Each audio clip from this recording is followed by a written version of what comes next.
सभेनिमित्त उपस्थित असणाऱ्या आपल्या शहराच्या माजी नगराध्यक्ष आदरणीय रोहिणीताई, आपले ह्या विभागाचे नेते आदरणीय इंद्रजित दादा, आपले तरुण तडफदार उमेदवार आणि भावी नगरसेवक आदरणीय वीरेंद्र दादा गुजर, आपल्या दुसऱ्या उमेदवार आदरणीय स्मिताताई धोत्रे मॅडम, आदरणीय सुमितजी शहा, किसनजी चौगुले, शरदजी केंगारजी, संतोषजी मोटेकर, ॲडव्होकेट तबस्सुम मुल्ला मॅडम, अनिलजी धोत्रे, शशांकजी फोगाडे साहेब, मोठ्या संख्येनं उपस्थित असणारे सगळे नागरिक, माझ्या माता भगिनी आणि तरुण मित्रांनो, पाटण कॉलनीच्या झोपडपट्टीचं आणि माझं नातं काय आहे हे मी काय वेगळ्यानं सांगायला नको. महाराष्ट्रामध्ये आमदारांपैकी एखाद्यानी मतदारसंघामध्ये जास्तीत जास्त झोपडपट्टीला व्हिजिट देणारा मी आमदार, आणि माझी भावनिक नाळ आपल्याशी जुडलेली आहे. सातत्यानं माझ्या मनामध्ये विचार असतो की पाटण कॉलनीच्या झोपडपट्टीचं काय. तुम्हाला एक वेळ झोप निवांत लागत असेल, पण मला रात्रीची नीट लागत नाही कधी कधी. आणि ह्या झोपडपट्टीचं काय.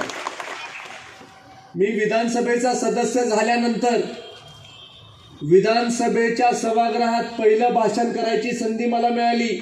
त्यावेळेला मी आपल्या झोपडपट्टीचा प्रश्न विधानसभेच्या पटलावर मांडला. मी आदरणीय मुख्यमंत्र्यांपर्यंत पहिला जो कागद घेऊन गेलो, तो झोपडपट्टीचं पुनर्वसन माझ्या करून द्या, हा पहिला कागद मी आदरणीय मुख्यमंत्र्यांकडे घेऊन गेलो. आपली नेमकी अडचण काय हे आपण लक्षात घेऊया. आपण इथं किती वर्षापासून राहतो, तर 2-2, 3-3 पिढ्या आपण इथं राहतो. मला वाटतं 70 वर्ष आता आपल्याला झोपडपट्टीला इथं झालेली आहेत, की 70 वर्ष आपली झोपडपट्टी इथं आहे. काय आपली अवस्था आहे आज. पूर आला, घरात पाणी येतं. पहिल्यांदा जर का कुठलं पुनर्वसन करण्याची वेळ येत असेल पूर आल्यावर, तर पाटण कॉलनीमधल्या झोपडपट्टीवर वेळ येते. लगेच 3 नंबर शाळेमध्ये इथल्या लोकांना घेऊन जावं लागतं. असं किती वर्ष चाललंय. म्हणजे वडिलापासून मुलापासून नातवापर्यंत तीच स्टोरी. काही बदल नाही, काही सुधारणा नाही. मला आपण सांगा, असे आपण किती वर्ष काढणार. कधी हक्काचं जीवन आपण जगणार. जे जीवन आपल्याला खऱ्या अर्थानं देशाला स्वातंत्र्य मिळाल्यानंतर मिळायला पाहिजे, ज्याचे आपण हकदार आहे, ते जीवन आपण कधी जगणार आहोत, हा प्रश्न माझ्यासारख्या लोकप्रतिनिधीच्या समोर निर्माण होतो. आणि आज पाटण कॉलनीची झोपडपट्टी नाही, तर पाटण कॉलनीची झोपडपट्टी, स्टेडियमच्या मागची झोपडपट्टी, कोलाटी समाजाची, दांगड समाजाची मलकापुरामधली झोपडपट्टी, त्यानंतर 2 नंबर प्रभागामध्ये आपली वाकान परिसरामध्ये असणारी झोपडपट्टी. आपण जर का सगळ्या झोपडपट्टीचं अवलोकन केलं तर किमान 1000 कुटुंब अशी आहेत जी आज सुद्धा झोपडपट्टीमध्ये राहतात. मला आपण सांगा, देशाला स्वातंत्र्य मिळून झाले 78 वर्ष, आणि कराड म्हणजे राजकारणाचं उगमस्थान, पश्चिम महाराष्ट्राचं राजकारणाचं उगमस्थान. काही झालं की लोक कराडमध्ये चव्हाण साहेबांच्या समाधीवर सगळ्यांनी यायचं, चव्हाण साहेबांना नमस्कार करायचा आणि म्हणायचं की आम्हाला राजकारणामध्ये नवीन दिशा मिळाली पाहिजे. आणि मग आमच्या कराडमध्ये असं काय असं आडवं येतं की आमच्या लोकांना पक्की घरं मिळू शकत नाही. आज केंद्रामध्ये मोदीजींचं सरकार आहे. मोदीजींच्या सरकारने 10 वर्षामध्ये 3 कोटी लोकांना पक्की घरं देण्याचं काम केलं. 3 कोटी लोकांना, ज्यांना झोपडपट्टीमध्ये राहायला लागत होतं, ज्यांच्या मुलाबाळांना आसरा नव्हता, अशा 3 कोटी लोकांना न्याय देण्याचं काम मोदीजींच्या सरकारने केलं. 3 कोटी लोकांना घरं म्हणजे 12 कोटी लोकांना छत देण्याचं काम आदरणीय मोदीजींच्या सरकारने या देशामध्ये केलं. परत मोदीजींचं सरकार आपण 2024 साली निवडून दिलं, आणि 2024 साली त्यांनी पहिल्या कॅबिनेटच्या मीटिंगमध्ये पहिल्या मोदीजींच्या सरकारने निर्णय घेतला की अजून 3 कोटी लोकांना पक्की राहायची घरं द्यायची. म्हणजे वर्षाला 60 लाख घरं द्यायची, 60 लाख घरं या देशामधल्या नागरिकांना. आज आपली परिस्थिती काय आहे. खऱ्या अर्थानं तुम्हाला काही गोष्टी स्पष्टपणे सांगण्याची गरज आहे. या झोपडपट्टीचं पुनर्वसन करण्याचा मनामध्ये हेतू घेऊन मी ज्या वेळेला मुख्यमंत्र्यांपर्यंत कागद दिला की लँड यूज परमिशन चेंज करून द्या, मला जमीन वापर परवाना बदलून द्या. कशासाठी जमीन राखीव आहे? पार्किंगसाठी. आपल्याला काय पाहिजे? Low cost housing. Low cost housing जर का परवाना बदलायचा असेल तर अधिकार थेट मुख्यमंत्र्यांपर्यंत गेल्याशिवाय कोणालाही अधिकार नाही हा लँड यूज परमिशन बदलण्याचे. आम्ही तो प्रस्ताव सादर केला. प्रस्ताव सादर केल्यानंतर त्याच्यावर योग्य ती कारवाई झाली. आपल्या नगरपालिकेपर्यंत प्रस्ताव आला आणि प्रस्ताव आल्यानंतर हरकतीची प्रोसेस झाली. तुम्हाला माहिती आहे किती लोकांनी हरकती घेतल्या? 300 पेक्षा अधिक लोकांनी हरकती घेतल्या. का हो? काय अडचण आहे? काय 300 पेक्षा अधिक हरकती घ्यायचं कारण आहे? काय त्रास आहे आमच्या बांधवांचा की 300 लोकांनी हरकती घेतल्या? सोमवार पेठेमधल्या माणसांनी हरकत घेतली आहे, ज्याचा काही संबंध नाही, ज्याला पाटण कॉलनी कुठं माहित नाही, अशा माणसांनी हरकती घेतल्यात. पण आज मी लोकप्रतिनिधी म्हणून माझी जबाबदारी आहे तुमचं संरक्षण करणं आणि सगळ्या हरकतींना मार्गी काढून परत प्रस्ताव लॉ अँड ज्युडिशरीला सादर करण्याचं काम माझ्या कारकिर्दीमध्ये झालेलं आहे. आवर्जून तुम्हाला कार्यक्रमाच्या निमित्तानं सांगतो. लॉ अँड ज्युडिशरी डिपार्टमेंटकडे सगळ्या अधिकाऱ्यांची चर्चा झाली आणि त्यांनी सांगितलं की हे आमच्या अधिकार क्षेत्राच्या बाहेर आहे. मी म्हटलं असू दे, तुमच्या अधिकार क्षेत्राच्या बाहेर तुम्हाला जे वाटतं ते लिहा आणि प्रस्ताव मुख्यमंत्र्यांपर्यंत पाठवून द्या. आदरणीय देवाभाऊ, आपले लाडके मुख्यमंत्री जे करायचं ते करतील आणि खऱ्या अर्थानं आपलं जे स्वप्न आहे ते स्वप्न पूर्ण करून देण्याच्या बाबतीमधलं काम येणाऱ्या काळामध्ये मी करणार. मी तुम्हाला आव्हान करतोय की झोपडपट्टीमध्ये राहत असणाऱ्या पाटण कॉलनीमधल्या सगळ्या लोकांना आव्हान करतोय, तरुणांना, ज्येष्ठांना, माता भगिनींना, उद्या 3:30 वाजता राज्याचे लोकप्रिय मुख्यमंत्री देवाभाऊ इथंच दत्त चौकामध्ये जिथं स्टेज घातलंय तिथं सभा घेणार आहे आणि त्या सभेच्या निमित्तानं तुम्हाला तो ऐतिहासिक क्षण अनुभवायला मिळेल ज्या वेळेला राज्याचे प्रमुख तुम्हाला शब्द देणार की हो, मी पाटण कॉलनीचं पुनर्वसन करून देणार. मलाही माहित आहे की 1 वर्ष होऊन गेलं, पण 1 वर्ष आम्ही स्वस्त बसलेलो नाही. आम्ही प्रस्ताव नेला, आम्ही हरकतीसाठी खाली आणला, आम्ही हिअरिंग दिलं, हिअरिंग दिल्यावर निकाल दिला, परत प्रस्ताव शासनाकडे पाठवला. म्हणजे 1 दिवस सुद्धा आम्ही थांबलेलो नाही आणि शासनाकडनं जलद गतीनं या झोपडपट्टीचं पुनर्वसन करण्याचा प्रयत्न आम्ही करणार आहोत आणि थोडं पुनर्वसन आम्ही करणार आहोत. एकूण एक माणसाचं इथल्या पुनर्वसन आपल्याला करायचं. जो इथं राहिला आहे, ज्यांनी हाल उपेक्षा सोसलेला आहे, ज्यांनी त्रास सोसलेला आहे, ज्याच्या पुस्तकावर पाऊस पडल्यानंतर पाणी पडतंय, ज्याच्या मुलाला मुलीला शिकवण्याचं स्वप्न असून सुद्धा त्याला शिकवता येत नाही, ज्या माता भगिनीला असा त्रास होतो की पाऊस पडल्यावर चूल कशी पेटवायची, ज्या माता भगिनीच्या डोळ्यामध्ये अश्रू येतात की माझ्या मुला मुलीचं भविष्य काय, त्यांच्या सगळ्यांना न्याय देण्याचं काम उद्या देवेंद्र फडणवीस साहेबांच्या नेतृत्वाखाली मी केल्याशिवाय राहणार. सातत्यानं मला लोक सांगायची, खरं तुम्हाला सांगतो की लोक म्हणायची कशाला तुम्ही झोपडपट्टीमध्ये जाता, निवडणुकीपुरतं जावा, निवडणुकीपुरता शब्द द्या, निवडणुकीपुरता उपाययोजना करा.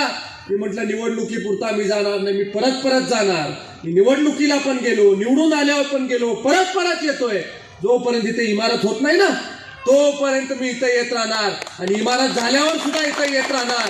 ज्या लोकांनी स्वप्न बघितलं ते स्वप्न पूर्ण करण्याचं काम हे माझं राहणार आहे आणि आमदार म्हणून मी तुम्हाला शब्द देतो की उद्याच्या सभेला तुम्ही उपस्थित राहा. उद्याच्या सभेला आल्यानंतर तुम्हाला कळेल की काय प्रयत्न या झोपडपट्टीसाठी आपण केलेलं. आणि नुसतं पुनर्वसन आपल्याला करायचं नाही, पुनर्वसन करायचंय, गार्डन करायचंय, खेळण्याचं साहित्य करायचंय, स्वच्छ आणि सुंदर आपल्याला सगळा परिसर करायचा आहे. गटरची व्यवस्था या परिसरामध्ये करून द्यायची आहे. सत्ता आल्या मला संधी मिळाल्या तर सोलर लाईट लावण्याचं काम 10 लाख रुपये तुमच्या सांगण्यावरनं दादा मी केलं, तुमच्यासाठी केलं. मी इथं 10 लाख रुपयाचा निधी आपण तिथं सोलर लॅम्पसाठी टाकलेला.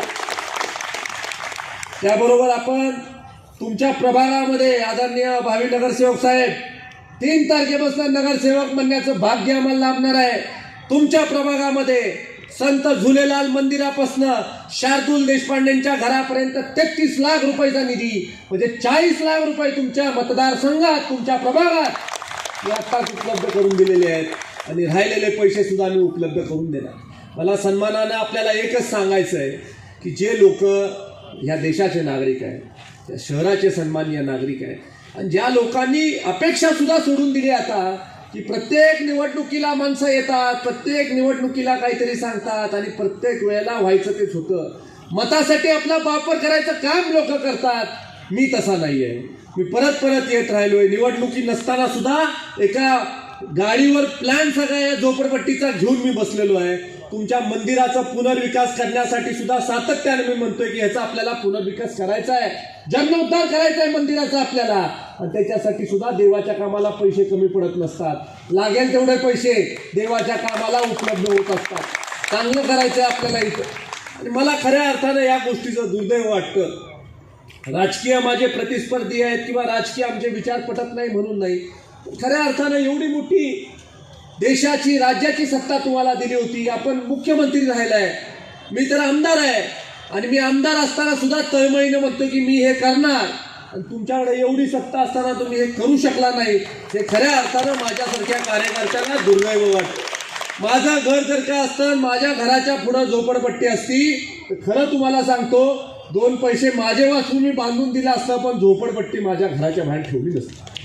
आणि इथं तर कॉलनीच्या कॉलनी आहे. माझी एक ताई इथं राहते. तिला सातत्याने विचारतो की ताई काय परिस्थिती, काय अवस्था आहे, पिण्याच्या पाण्याची काय अवस्था आहे, गटरची काय अवस्था आहे, तुमच्या मुलाबाळांची काय अवस्था आहे, आपल्या पोरांना संधी कधी मिळणार, कधी आपल्या मुलांचं चांगलं होणार. निवडणुकीला ठीक आहे तुम्ही कोणाला तरी मतदान कराल, कोण तर नगरसेवक निवडून द्याल, पण आज माझा प्रयत्न आहे तुमच्या जीवनामध्ये बदल आणण्याचा. आज माझा प्रयत्न आहे की तुमच्या आरोग्य सुविधेमध्ये बदल आणण्याचा. आज माझा प्रयत्न आहे तुम्हाला मोफत भांडी देण्याचा.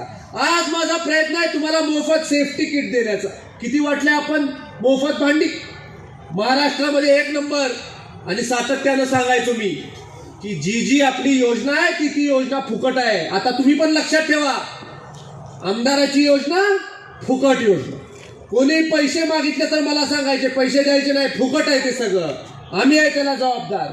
जी शासनाची योजना आहे तुमच्या दारापर्यंत आणण्याची माझी जबाबदारी आहे. ते आवर्जून तुम्हाला या कार्यक्रमाच्या निमित्तानं सांगतो. त्यामुळे माझी आपल्याला विनंती आहे की येणाऱ्या निवडणुकीमध्ये तुम्ही मतदान विकासासाठी करा, तुमच्या भवितव्यासाठी करा, तुमच्या मुलाबाळांसाठी करा.